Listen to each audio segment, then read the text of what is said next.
नमस्कार, यूएसएन hello doctor में आप सभी का स्वागत है। मैं हूं आपका होस्ट एनवी शर्मा।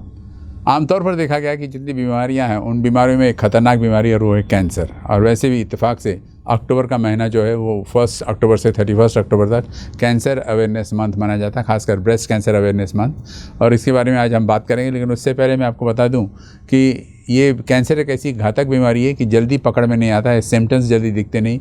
जब तक कि सिम्टम्स का पता चलता है तो शायद सेकंड स्टेज भी पार हो गया रहता है, और this is what it makes it tough to detect.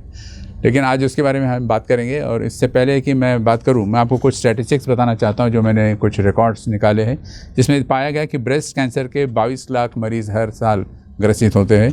और उसके बाद लंग कैंसर, इसमें भी करीब 22 लाख लोग अफेक्ट होते हैं। कोलन एंड रेक्टम 1.93 लोग, यानी 19 लाख लोग। प्रोस्टेट 14 लाख, स्किन 12 लाख और स्टमक के 10 लाख। मतलब देखा गया है कि सबसे प्रोमिनेंटली दिख पड़ता है कि ब्रेस्ट कैंसर और लंग कैंसर ज़्यादा ही डेंजरस है। कमाल की बात यह है कि इस बीमारी के बारे में कोई लोग बोलने के लिए तैयार नहीं रहते, खासकर महिलाएं जो अफेक्टेड हुई है वो बात करने के लिए तैयार नहीं रहते। फैमिली डॉक्टर छोड़िए, आप उनके परिवार लोगों के साथ भी वो शायद डिस्कस करना पसंद नहीं करती है, हेजिटेट करती, हिचकिचाती है।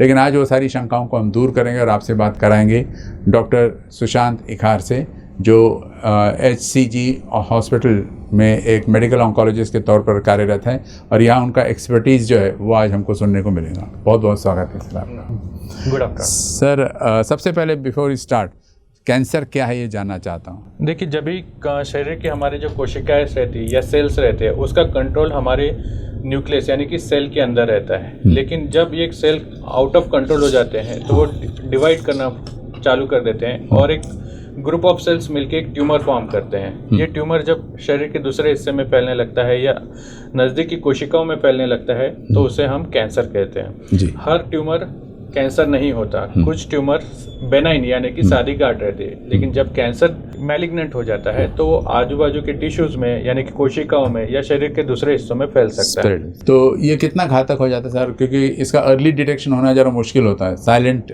सिम्टम्स है इसके। जी देखिए, कोई भी कैंसर हर बार अर्ली स्टेज में डिटेक्ट हो ऐसा नहीं रहता है, क्योंकि जब कैंसर के जब सिम्टम्स आते हैं या तो उसकी ट्यूमर की साइज बहुत बड़ी हो जाती है या शरीर के वो दूसरे हिस्सों में फैल जाता है। लेकिन अगर हम किसी भी कैंसर को अर्ली स्टेज में डिटेक्ट कर सकें तो उसमें रिजल्ट्स बहुत अच्छे मिलते हैं, यानी कि पेशेंट का आयु लंबी होती है, उसके ट्रीटमेंट को रिस्पॉन्स भी अच्छा मिलता है। फॉर एग्जांपल, अभी हम लोग जब ब्रेस्ट कैंसर की बात कर रहे हैं तो अर्ली स्टेजेस में अगर हम उसको डिटेक्ट कर ले तो उसमें जो पेशेंट का सर्वाइवल है यानी कि जो आयु रहती है वो काफ़ी ज़्यादा रहती है। ब्रेस्ट कैंसर कितना कॉमन है सर, इंडिया की बात अगर हम करें तो? देखिए, हर साल ब्रेस्ट कैंसर के महिलाओं में 1.6 लाख यानी कि लगभग 1,60,000 नए केसेस पाए जाते हैं और हर साल इससे 87,000 डेथ्स होती है। यानी कि ब्रेस्ट कैंसर जो है महिला और पुरुष के कैंसर को हम लोग कंबाइन भी कर दे तो सबसे ज़्यादा पाया जाने वाला कैंसर है। और इसकी वजह से जो ब्रेस्ट कैंसर रिलेटेड जो डेथ्स होती है उसमें भी ब्रेस्ट कैंसर जो है लीडिंग कॉज है, यानी कि सबसे ज़्यादा जो डेथ्स होती है वो ब्रेस्ट कैंसर की वजह से ही होती है। और ये जो ब्रेस्ट कैंसर है ये अभी भी शहरी भागों में ज़्यादा मिल रहा है। पहले ये सिर्फ रूरल एरियाज़ में मिल रहा था, लेकिन अब शहरी भागों में भी इसकी संख्या काफ़ी बढ़ रही है। आपने कहा पुरुष और महिलाओं को मिला के अगर बात करें तो पुरुषों में भी ब्रेस्ट कैंसर होने के चांस है, हालांकि वेस्टिजियल होता है। राइट जी, पुरुषों में भी ब्रेस्ट कैंसर मिलता है, लेकिन इसका इंसिडेंस यानी कि इसकी जो संख्या है काफ़ी कम है। हाँ, अगर 100 cases of female breast cancer मिलेंगे तो 1 case of male breast cancer मिलेगा। 0.5 to 1% जो है इसका इंसिडेंस 1:100 का रेशियो। राइट जी। किस किस को हो सकता है सर ये ब्रेस्ट कैंसर? देखिए, महिलाओं की बात करें अगर ये आम लोगों में ये भाषा है कि अगर मेरी एज 25 साल की है या 30 साल की है तो मुझे ब्रेस्ट कैंसर नहीं हो सकता, लेकिन ये गलत है। जो 50 ईयर से कम यानी 50 साल से कम उम्र की महिलाएं हैं उनमें भी ब्रेस्ट कैंसर मिलता है। अराउंड 15 to 20% यानी 15 से 20% लोगों ये जो ब्रेस्ट कैंसर है ये 45 से 50 उम्र की लेडीज़ के नीचे में भी यानी महिलाओं में भी मिल रहा है। मतलब वो दिन गए जहाँ हम बोलते हैं ओल्ड एज में होने के चांसेस या 50 प्लस में होने के चांसेस है। आज तक किस मिनिमम एज क्या रह सकता है सर? इसका मिनिमम एज डिपेंड करता है क्या आपकी फैमिली हिस्ट्री में किसी को है, खासकर आपके बहनों में या आपकी मम्मी या मदर्स में इसकी हिस्ट्री है क्या, या फिर इनके कितने लोगों में अफेक्ट है। अगर आपकी जितने ज़्यादा रिश्तेदारों में या जितने ज़्यादा लोगों में आपकी फैमिली हिस्ट्री में पॉजिटिव है तो ये इंसिडेंस हम लोग को 25 साल में भी मिल सकता है, 30 साल में भी मिल सकता है। अगर हम रिस्क फैक्टर्स की बात करें सर ब्रेस्ट कैंसर को, तो क्या क्या रिस्क फैक्टर्स होते हैं जो हमने प्रिवेंट करने चाहिए? देखिए, मैं इसको 2 हिस्सों में डिवाइड करना चाहूँगा, 2 भागों में मैं इसका उत्तर देना चाहूँगा। पहले जिसको हम मॉडिफाई नहीं कर सकते, दूसरा जिसे हम मॉडिफाई कर सकते हैं यानी जिससे हम रोक सकते हैं। तो सबसे पहले जो हमने अभी जिसकी बात की कि फैमिली हिस्ट्री, अगर फैमिली में किसी को हिस्ट्री है, उसमें कहा जाता है कि 1st डिग्री रिलेटिव या 2nd डिग्री रिलेटिव, यानी कि अगर पेशेंट की मम्मी को या बहन को अगर ये है ब्रेस्ट कैंसर की हिस्ट्री है तो उसमें ज़्यादा रिस्क है, बजाय कि उनके नानी या दादी में इसकी हिस्ट्री है तो उसको कम रिस्क फैक्टर है। इसके अलावा कितने लोगों को हुआ है ब्रेस्ट कैंसर, 2 लोगों को हुआ है तो ज़्यादा हिस्ट्री है। इसके बाद पेशेंट को भी कभी देखिए 2 ब्रेस्ट है तो अगर किसी पहले राइट में अगर हुआ है तो लेफ्ट में आने के भी चांसेस रहते हैं। एक ये हिस्ट्री होगी। दूसरा कि पेशेंट का जो पीरियड्स रहता है यानी कि मेंसेस, जिसे हम इंग्लिश में मेंसेस कहते हैं, अगर वो 12 साल के पहले चालू हुआ है और 50 साल या फिर वो 50 साल के बाद तक चल रहा है तो जितना ज़्यादा ड्यूरेशन ऑफ ये रहता है मेंस्ट्रुएशन उसका उतना ज़्यादा रिस्क बढ़ता जाता है। इसके अलावा मैरिड फीमेल्स यानी कि जो शादीशुदा महिलाएं हैं उनको कितने बच्चे हैं, कितने बार वो प्रेग्नेंट हुई है, जिनके कोई भी बच्चे नहीं है या जो कम एक भी बार प्रेग्नेंट नहीं हुए, उनमें रिस्क ज़्यादा है एज कम्पेयर ज़्यादा है। How is it related sir? Hormone? देखिए, जो ब्रेस्ट कैंसर है उसका ग्रोथ जो रहता है एस्ट्रोजन डिपेंडेंट माना जाता है। जो महिलाओं में एक हार्मोन पाया जाता है जिसे एस्ट्रोजन कहते हैं, तो ये जितने बार प्रेग्नेंट होती है तो एस्ट्रोजन का एक्सपोजर लेडीज में कम होता है। अगर लेकिन वो एक भी बार प्रेग्नेंट नहीं हुए तो एस्ट्रोजन का एक्सपोजर ज़्यादा होता है। इस वजह से ये माना जाता है कि जो ब्रेस्ट कैंसर का ये जिनके एक भी बच्चे नहीं हो या कभी प्रेग्नेंट हो उसमें रिस्क ज़्यादा है। ये तो हो गए जो फैक्टर्स। एक और फैक्टर है जैसे कि उम्र, ज़्यादा उम्र की 50 प्लस में माना जाता है, लेकिन शहरी भागों में अभी कम उम्र की औरतों में मिल रहा है। ये तो 4 फैक्टर हो गए जिसे हम नहीं मॉडिफाई कर सकते हैं, लेकिन कुछ ऐसे फैक्टर्स होते हैं जिसे हम बदल सकते हैं। इसमें से एक रहता है कि आजकल शहरी भागों में ज़्यादातर देखने को मिल रहा है कि हम लोग एक्सरसाइज नहीं करते हैं, हम लोग मॉर्निंग में उठ के एक्सरसाइज नहीं करते हैं, हम लोग जंक फूड ज़्यादा खाना पसंद करते हैं। सेडेंटरी लाइफस्टाइल अवॉइड करनी चाहिए। डेली मॉर्निंग वॉक या इवनिंग वॉक जैसा आपके टाइम को सुटेबल हो वो खाना चाहिए। हेल्दी फूड खाना चाहिए, फ्रूट्स वेजिटेबल ज़्यादा खाने चाहिए। तो लेकिन अगर आप ये जंक फूड ज़्यादा खाते हैं, ज़्यादातर बैठे रहते हैं, आपका वज़न बहुत ज़्यादा है, तो इन सब केसेस में भी ब्रेस्ट कैंसर का रिस्क इसकी वजह से बढ़ता है। जी सर, अभी आपने कहा यंग लोगों में भी होने लगा है, खासकर लड़कियों में। ये क्या हुक्का पार्लर और भी टाइप के जो एक्टिविटीज़ रहती हैं इनकी, उसके कारण कितने रिस्क में आ जाते हैं? जी देखिए, इसका इंसिडेंस जो बढ़ रहा है उसके पीछे एक तो जो हमने अभी डिस्कस किया कि मोटापा या फिर सेडेंटरी लाइफस्टाइल, इसके अलावा अल्कोहल और टोबैको भी इसके रिस्क में माने जाते हैं। तो अगर हम इसको अवॉइड कर सके तो ये हमारे एक प्रिवेंटिव मेजर भी है। जी, मतलब आप एडवाइस करोगे यंग गर्ल्स को कि be away from this? Be away from this. और 2 चीज़ और इसमें मैं ऐड करना चाहूँगा कि इसके अलावा ओसी पिल्स या हार्मोन रिप्लेसमेंट थेरेपी जो लोग ले रहे हैं, ये ओसी पिल्स या हार्मोन रिप्लेसमेंट थेरेपी भी, हार्मोन रिप्लेसमेंट थेरेपी जो 50 इयर्स के अबो लेडीज रहती है उसमें कुछ सिम्टम्स प्रिवेंट करने के लिए ली जाती है, ये भी इसका रिस्क फैक्टर है।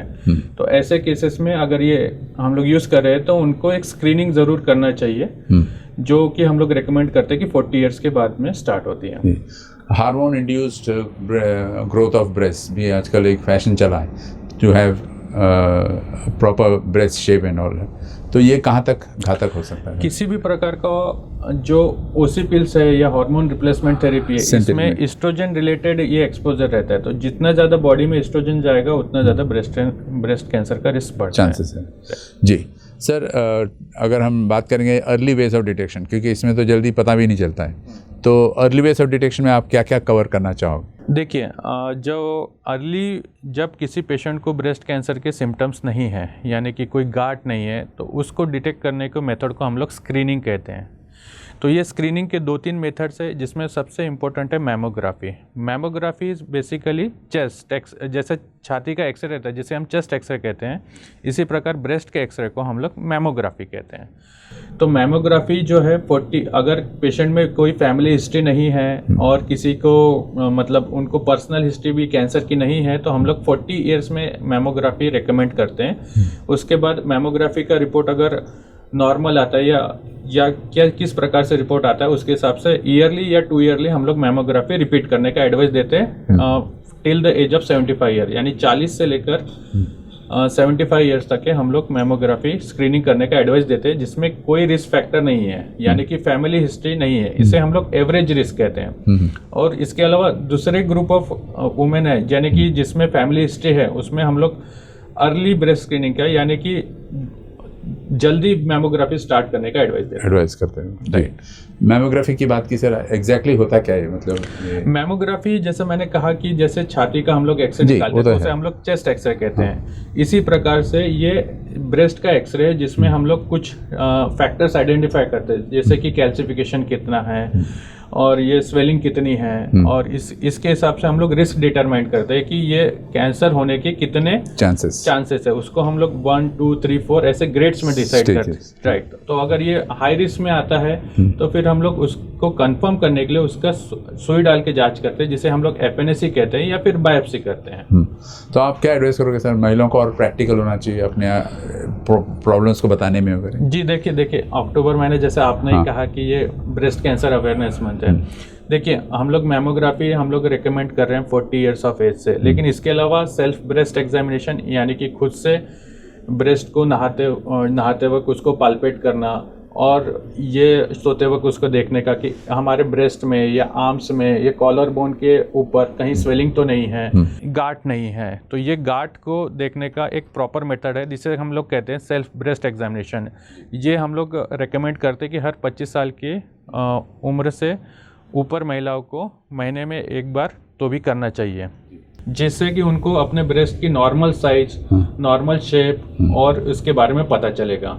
जब उनको नॉर्मल चीज़ें पता चलेगी, जब उनको गांठ लगेगी, तो उन्हें घर पे इसका ट्रीटमेंट नहीं करना है। अगर उनको कुछ भी एबनॉर्मलिटी लगती है या कुछ भी जो नॉर्मल से हटके है, तो उनको डॉक्टर या फिजिशियन को इसको बताना चाहिए। तो जितना ज़्यादा ब्रेस्ट कैंसर अवेयरनेस रहेगा, उतना इसका हम लोग जल्दी स्टेज में, अर्ली स्टेज में हम लोग डिटेक्ट कर पाएंगे, और उसका क्योर होने के चांसेस उतने ज़्यादा रहेंगे। जी सर, आपने जैसा कहा कि जल्दी डिटेक्ट हो गया तो इट बिकम्स ईजियर इसको सॉल्व करने में। तो सिम्टम्स तो कुछ है ही नहीं, ऐसा कुछ एक्सटर्नल सिम्टम्स। तो उसको कैसे पहचाना कि, या फिर बाद में रेगुलर फ्रीक्वेंटली डॉक्टर्स को विजिट करते रहें? देखिए इसके कुछ सिम्टम्स नहीं है, ऐसा नहीं है। इसके सिम्टम्स है, देखिए जैसे मोस्ट कॉमन सिम्टम्स है कि दर्द के बिना कोई गांठ आना, बिना दर्द की गांठ होना। कुछ केसेस में दर्द भी होता है, लेकिन जो मोस्ट कॉमन सिम्टम है कि इसका पेनलेस लंप, यानी कि बिना दर्द के गांठ, ब्रेस्ट में गांठ होना जो पहले नहीं थी। अगर हम लोग पेशेंट फीमेल जो इसका सेल्फ ब्रेस्ट एग्जामिन कर रही है, तो वो उसको ज़्यादा अच्छे तरीके से समझ पाएंगे। ये इसका पहला जो कि सबसे ज़्यादा पाया जाता है। इसके अलावा निप्पल में से ब्लड आना, निप्पल पे रेडनेस या रैश आना, स्किन रेडनेस, रेड हो जाना, या उसका मोटापा बढ़ जाना, या फिर बगल में यानी कि आर्म पिट में स्वेलिंग आना, या फिर कॉलर बोन के ऊपर स्वेलिंग आना, ये उसके दूसरे लक्षण है। उससे पता चलता है। राइट सर, ट्रीटमेंट मॉडलिटीज़ की बात करें अगर हम, तो अपार्ट फ्रॉम कीमोथेरेपी, वो तो एक कॉमन थिंग है, या मैस्टेक्टोमी, और कौन कौन सी ट्रीटमेंट मॉडलिटीज़? देखिए, पहले तो अगर हम लोग को कैंसर के ट्रीटमेंट में जाना है, तो पहले हमको उसके स्टेज के बारे में समझना पड़ेगा। ये देखिए, ब्रेस्ट कैंसर की जो गांठ आती है, ब्रेस्ट में आती है, तो ब्रेस्ट में आने के बाद वो आर्म में यानी आर्म पिट में फैलती है। उसके बाद अगर वहाँ पे भी पेशेंट ने ट्रीटमेंट नहीं करा है या डॉक्टर को कंसल्ट नहीं किया, तो शरीर के बाकी हिस्सों में फैलती है। तो ब्रेस्ट में जो गांठ है वो कितनी बड़ी है, जो आम में फैली हुई है वो फैली है या नहीं फैली है, अगर फैली है तो कितने नंबर्स है और कितनी बड़ी है, और शरीर के कौन से हिस्से में फैली है, इसके हिसाब से हम लोग उसका स्टेजिंग करते हैं, स्टेज 1, 2, 3, 4।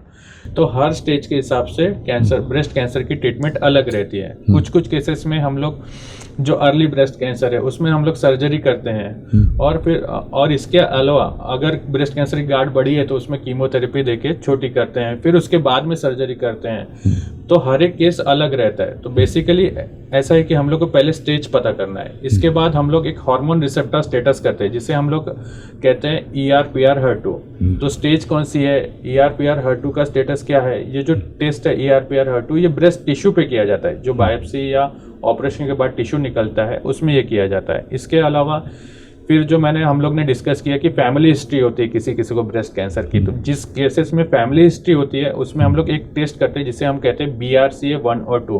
तो ये BRCA 1 और 2 जीन्स का क्या स्टेटस है, इसके अलावा पेशेंट अपना ब्रेस्ट रखवाना चाहता है, पूरा ब्रेस्ट की सर्जरी करवाना चाहता है या पूरा ब्रेस्ट निकलवाना चाहता है। तो और पेशेंट को इसके अलावा, ब्रेस्ट के अलावा और कौन सी बीमारी है, क्या उनको डायबिटीज़ या फिर अनकंट्रोल दिल की कोई बीमारी है क्या। तो इन सब फैक्टर्स को डिसाइड करने के बाद डॉक्टर आपका प्लान बनाते हैं, फिर उसके बाद ही हम लोग उसका ट्रीटमेंट डिसाइड करते हैं जी। तो कीमोथेरेपी ही एक अकेला मोडेलिटी ऑफ ट्रीटमेंट नहीं है, इसके अलावा सर्जरी, हार्मोनल थेरेपी, ये भी इसके मोडेलिटीज ऑफ ट्रीटमेंट है। तो जो हम लोग, आपने अभी कीमोथेरेपी की बात की, तो जी कीमोथेरेपी की जो रहते हैं वो most of the time injections रहते हैं, जो इंजेक्शन के द्वारा हम लोग ये ट्रीटमेंट दी जाती है जब हम लोग को ब्रेस्ट कैंसर को पूरी तरह से मिटाना होता है। तो ये कीमोथेरेपी जो है ऑपरेशन के पहले भी दी जा सकती है। ऑपरेशन के पहले अगर दी जाती है तो उसका उद्देश्य रहता है कि गांठ को छोटी करना, जिससे कि वो गांठ सर्जरी में हम लोग निकाल पाए, और दूसरा उद्देश्य इसका रहता है कि ये बॉडी में दूसरी जगह स्प्रेड ना हो।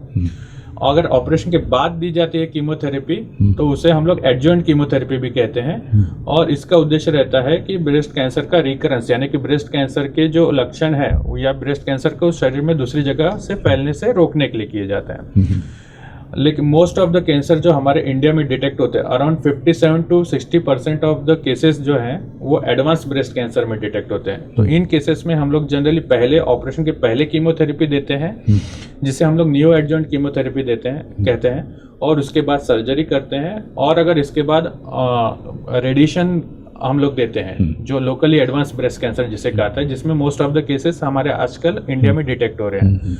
और इसके बाद अगर ये जो हमने पहले जिसका जिक्र किया ER/PR HER2, अगर ये रिपोर्ट पॉजिटिव आते हैं तो कुछ हार्मोन की टैबलेट्स भी रहती हैं। अच्छा सर, अभी आपने कहा एडवांस स्टेज में डिटेक्ट होता है कभी कभी, तो फिर ये एडवांस स्टेज तक पहुंचने के पहले कोई तरीका नहीं कि हम फर्स्ट स्टेज या फर्स्ट ग्रेड पे या सेकंड ग्रेड पे उसको रोक सकें? देखिए, इसमें 3 चीज़ें जो हमने स्क्रीनिंग में अभी डिस्कस की। एक सेल्फ ब्रेस्ट एग्जामिनेशन, यानी कि जिन महिलाओं की उम्र 25 से उन लोग 20 या 25 साल की है, वो हर महीने में ब्रेस्ट एग्जामिनेशन करें, जिसका एक प्रॉपर तरीका होता है जिसको आपको आपके फिजिशियन से मिलके समझना पड़ेगा। दूसरा रहता है क्लिनिकल ब्रेस्ट एग्जामिनेशन, यानी कि फिजिशियन या गायनेकोलॉजिस्ट या आपके जो फैमिली डॉक्टर हैं वो पेशेंट का ब्रेस्ट एग्जामिनेशन करे। वो चालू होता है 25 से उम्र की लेडीज़ में, जो हर 3-3 साल में वो किया जाता है, और 40 साल की उम्र में से हम लोग मैमोग्राफी, जिसका हमने अभी डिस्कशन किया, और क्लिनिकल ब्रेस्ट एग्जामिनेशन हर साल, टू रूल आउट पॉसिबिलिटी। इसमें कोई भी एबनॉर्मलिटी दिखती है तो फिर उसको डॉक्टर जो है मैमोग्राफी में कितना उसका ये आता है 1, 2, 3, 4 जो स्कोरिंग आता है, उसके हिसाब से उसका डॉक्टर आपको बायोप्सी या FNAC एडवाइस करेंगे। तो उसके बाद फिर हम लोग कंफर्म या रूल आउट कर सकेंगे कि पेशेंट को ब्रेस्ट कैंसर है या नहीं है। तो जो स्टेजेस आप लोग डिसाइड करते हो आफ्टर मैमोग्राम, तो किस आधार पर रहता है? मतलब मोर सेल्स हैव बीन ग्रोन वगैरह? नहीं, देखिए सर, मैंने अभी आपको बताया कि ये यहाँ पे ब्रेस्ट कैंसर में अगर गांठ है तो उसकी साइज कितनी बड़ी है, जो ट्यूमर की साइज है वो कितनी बड़ी है, फिर वो आर्म पिट में कितनी फैली है तो उसके नंबर्स कितने हैं, आर्म पिट के अलावा बाकी शरीर में किस हिस्से में फैली है, तो वो शरीर के किस हिस्से में फैली है वो देखने के लिए हम लोग CT स्कैन या PET स्कैन करते हैं। तो उससे ये तीनों चीज़ों के ऊपर, ट्यूमर की साइज, आर्म पिट में फैली है नहीं, ये शरीर के बाकी हिस्सों में फैली है या नहीं फैली है, इससे हम लोग डिसाइड करते हैं कि पेशेंट का कौन सा स्टेज का ब्रेस्ट कैंसर है। जी, मैस्टेक्टोमी कब एडवाइस करते हो सर आप? बहुत ही एडवांस स्टेज हो गया तब करते हो? नहीं। हाँ। मैस्टेक्टोमी देखिए, ब्रेस्ट कैंसर की जो सर्जरी है वो 2 हिस्सों में डिवाइड कर सकते हैं। एक होता है जिसे हम कहते हैं ब्रेस्ट कंजर्विंग सर्जरी, दूसरा जिसे आपने कहा मैस्टेक्टोमी या मॉडिफाइड रेक्टल मैस्टेक्टोमी। तो अगर पेशेंट का डिसीज क्यूरेबल है, यानी कि हम पेशेंट की जो बीमारी है उसे हम लोग अगर जड़ से मिटा सकते हैं, तो उस केसेस में या तो हम लोग कीमोथेरेपी देने के बाद छोटी करके गांठ उसको हम लोग सर्जरी करवा सकते हैं, या फिर अर्ली स्टेज का, बहुत ही अर्ली स्टेज का आया है तो उसमें भी हम लोग सर्जरी कर सकते हैं। ये डिपेंड करता है पेशेंट का स्टेज कौन सा है और उसका हार्मोन रिसेप्टर का स्टेटस क्या है, जो ER/PR HER2 का स्टेटस क्या है उसमें। लेकिन मोस्ट ऑफ द केसेस में क्यूरेबल ब्रेस्ट कैंसर में या तो ब्रेस्ट कंजर्विंग सर्जरी या तो मैस्टेक्टोमी, दोनों में से सर्जरी हम लोग जरूर एडवाइस करते हैं, depending on the case. Right. तो जो सर्जरी है ब्रेस्ट कैंसर की वो क्यूरेबल डिसीज में करनी ही पड़ती है। एक इम्पॉर्टेंट मुद्दे पर आते हैं सर, और शायद लोगों के जहन में यही बात चल रही होंगी फिलहाल जो व्यूअर्स है, कि कैंसर का आपने ट्रीटमेंट तो बता दिया, कीमोथेरेपी और मैस्टेक्टोमी अभी आपने बताया, इसके साइड इफ़ेक्ट्स क्या हो सकते हैं सर? खासकर कीमोथेरेपी सुना है कि बाल झड़ जाते हैं, स्किन ब्लैकनिंग हो जाता है। ये जो है कीमोथेरेपी, इसका उद्देश्य देखिए कैंसर को हमारा जड़ से ख़त्म करने का उद्देश्य रहता है, लेकिन इसके साइड इफ़ेक्ट्स बिल्कुल रहते हैं, जैसा कि आपने बताया बाल झड़ना, जिसे कि हम लोग मेडिकल भाषा में एलोपेशिया कहते हैं। दूसरा, जब कीमोथेरेपी देने के बाद में कुछ पेशेंट को वॉमिटिंग यानी कि उल्टी आना, कमज़ोरी आना, और इसके अलावा कभी कभी WBC कम होके इन्फेक्शन होना, ये सब साइड इफ़ेक्ट्स रहते हैं। लेकिन जो मॉडर्न हम लोग जो अभी कीमोथेरेपी हम लोग प्रैक्टिस कर रहे हैं, इसमें ये साइड इफ़ेक्ट्स मैनेजेबल है, यानी कि या तो हम लोग इसको प्रिवेंट कर सकते हैं, या अगर टॉक्सिटी होती भी है यानी कि साइड इफ़ेक्ट्स होते भी हैं तो उसको हम लोग मैनेज कर सकते हैं। जी, प्रिवेंटिव मेजर्स की बात करेंगे सर, तो प्रिवेंटिव मेजर्स के लिए आप क्या सजेस्ट करोगे? देखिए, जो फैक्टर्स हम लोग मॉडिफाई नहीं कर सकते, यानी कि अगर फैमिली हिस्ट्री है हाँ। और या BRCA जीन अगर आपके इसमें पाया जाता है, यानी कि अगर आपके रिलेटिव है जिसमें BRCA जीन, तो उसको आप मॉडिफाई नहीं कर सकते। हम लोग जो मॉडिफाई कर सकते हैं कि ईट हेल्दी लिव हेल्दी, यानी कि आप एक्सरसाइज करिए, सीडेंटरी लाइफस्टाइल मत रखिए, आप डेली मॉर्निंग को एक्सरसाइज करने चाहिए, और जो ये है चिप्स और आपके दूसरे जंक्स फूड है इसको अवॉइड करिए। फ्रूट्स, फ्रेश वेजिटेबल, इसको आप जितना ज़्यादा ये ले सकते हैं उतना ये हेल्दी डाइट लीजिए। और जब कभी भी आपको ऐसे सिम्टम्स नज़र आते हैं तो उसको आपके फिजिशियन, लोकल फिजिशियन को ज़रूर दिखाइए। सर, ये जो दूसरे पैथीज है एलोपैथी के साथ साथ वो भी रन कर सकता है, क्या एडवाइस करोगे आप? जी देखिए, मैं खासकर रूरल एरिया में बहुत चलता है, सेकंड ओपिनियन के लिए चले जाते हैं किसी के पास। देखिए, मैं इसका बारे में बिल्कुल नहीं एडवाइस करूंगा। पहले तो जो ब्रेस्ट कैंसर की जो ट्रीटमेंट है उसके जो सर्टिफाइड ऑन्कोलॉजिस्ट है, यानी उनके पास से ही हमको इसका ट्रीटमेंट कराना चाहिए। मुझे किसी पैथीज के बारे में अगेंस्ट नहीं बोलना है, लेकिन आपको पहले डायग्नोसिस कंफर्म करना पड़ता है कि ब्रेस्ट कैंसर ही है। कि देखिए, सब जो गांठ ब्रेस्ट में आती है वो कैंसर की गांठें नहीं रहती है, कुछ बेनाइन डिसीज भी रहते हैं। तो सबसे पहले उसका इम्पोर्टेंस है कि हम लोग उसको बायोप्सी करके कंफर्म करें, और उसके बाद सर्टिफाइड मेडिकल ऑन्कोलॉजिस्ट यानी सर्जिकल ऑन्कोलॉजिस्ट या ऑन्कोलॉजिस्ट के पास ही इसका ट्रीटमेंट कराएं। हो सकता है। मैं ये क्वेश्चन इसलिए पूछा सर क्योंकि रूरल साइड में अक्सर देखा गया है कि वो लोग जरा रिलीजियस सुपरस्टिशियस भी हो जाते हैं, कभी कभी तो एक लाइन ऑफ ट्रीटमेंट को छोड़ के सेकंड ओपिनियन लेना चालू कर देते हैं। नहीं, सेकंड ओपिनियन लेना पेशेंट का हक है, लेकिन आपको ये जो ओपिनियन किनसे लेना है, on the same line as what, right, ये जो पहले ऑन्कोलॉजिस्ट से आपको इसका ओपिनियन लेने का है, कि जो कैंसर के जो स्पेशलिस्ट है उनसे आपको इसका ओपिनियन लेने का है। ये मैं कह रहा हूँ कि आप पहले बायोप्सी करवा लीजिए, और उसमें जो डिसीज़ अगर कंफर्म हो जाता है तो फिर आप उसके बाद ही इसका इलाज जो है आप सेकंड ओपिनियन लीजिए। लेकिन ऐसा नहीं है कि आप एक ट्रीटमेंट खाते, गोलियां खाते रहे ये सोच के कि भाई इसका तो कोई साइड इफ़ेक्ट नहीं होगा, उसके बाद गांठ अपने आप गल जाएगी। ऐसा नहीं होता है। हम लोग को उसमें सर्जरी, रेडियोथेरेपी, जैसा हमने अभी मेंशन किया, कीमोथेरेपी, ये तीनों मोडालिटीज़ या फिर इनमें से कुछ मोडालिटीज़ जो डॉक्टर आपकी stage of the breast cancer देख के डिसाइड करेगा, उसके हिसाब से हमको ट्रीटमेंट करनी है। इसमें ये कोई ऐसी ट्रीटमेंट अभी तक नहीं बने कि आप ये गोलियां खा लीजिए और अगर वो ब्रेस्ट कैंसर की ही गांठ हुई तो अपने आप गल जाएगी। ऐसा ट्रीटमेंट नहीं होता है इसमें। तो हमको पहले वहम है ये, हमको तो पहले कंफर्म करना है कि जो ब्रेस्ट की जो गांठ है हाँ। वो कैंसर की ही गांठ है या और सादी गांठ है, तो इसके ऊपर हमारा ट्रीटमेंट पूरा डिसाइड होता है। जी। HCG एक बहुत फेमस रेप्यूटेड हॉस्पिटल है सर, और बाद में वहाँ एक्सपर्ट आप जैसे डॉक्टर्स वहाँ पर काम करते हो, तो why should I go to HCG? देखिए, HCG is a specialised cancer centre. हाँ। HCG में जो हर प्रकार के कैंसर का इलाज होता है, हाँ, अच्छा, गले का dedicated है वो। कैंसर, ब्रेस्ट कैंसर, और इनके यहाँ पे जो डॉक्टर्स काम कर रहे हैं उनको 10+ ईयर्स का एक्सपीरियंस है जिस कैंसर की ट्रीटमेंट रिलेटेड। तो आपको एक तो एक्सपीरियंस डॉक्टर का सलाह मिलेगा, दूसरा हमारे पास जितनी भी facility, radiotherapy, surgery, chemotherapy, immunotherapy, hormonal therapy, ये सब फैसिलिटीज़ HCG में अवेलेबल है। और तीसरा investigation, PET CT, CT scan, mammography, तो स्क्रीनिंग से लेकर ट्रीटमेंट से लेकर ट्रीटमेंट कंप्लीट हो जाने के बाद जितनी भी केयर लग रही है पेशेंट को, उस सब का हमारे पास फैसिलिटीज अवेलेबल है। जी सर, आप कैंप वगैरह, अवेयरनेस कैंप वगैरह चलाते हो, तो बिल्कुल। किस टाइप का, कहाँ चलाते हो? रूरल एरियाज में?